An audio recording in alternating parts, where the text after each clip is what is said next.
Joseph courait dans le petit sentier à contre-pente. Il soutenait son lyre droit. De sa main gauche, large ouverte, il essayait de boucher ce trou du coude, ce fouillis mou d'eau et de chair d'où le sang giclait en fontaine à travers ses doigts. Il voulait boucher ce trou. Il serrait fort avec sa main gauche, mais toujours le sang traversait. Ça le vidait.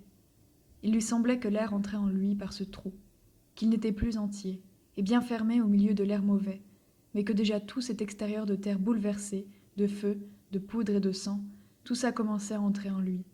Et qu'au bout d'un peu, si ça durait, il allait se mélanger à tout ça. Lui, Joseph, lui sa chair, se fondre dans tout ça, comme du sucre dans l'eau. Aplati sur le sable humide, Ulysse ouvrit les yeux et vit le ciel. Rien que le ciel. Sous lui, la chair exsangue de cette terre qui participe encore à la cautèle des eaux. Il essaya de se dresser. Ses jambes des algues, ses bras des fumées d'embrun. Il ne commandait plus qu'à ses paupières et elles étaient ouvertes sur la désolation du ciel. Il ferma les yeux.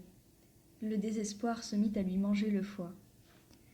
Des claquements de petits pieds battirent, puis des exclamations, si humaines qu'elles étaient comme fleuries.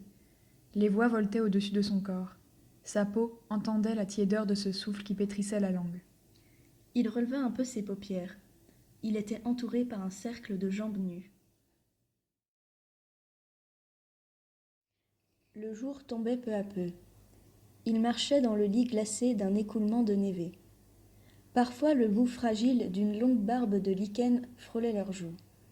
Il fallait qu'elle touche les cils pour qu'on la voie.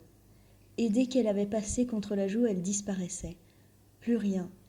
Cette farine qui passait contre le visage et qui engloutissait le corps des arbres, le corps de la montagne, et qui couvrait le jour, n'avait ni corps, ni forme, ni poids, ni force, ni couleur. Pas moyen de sentir son existence.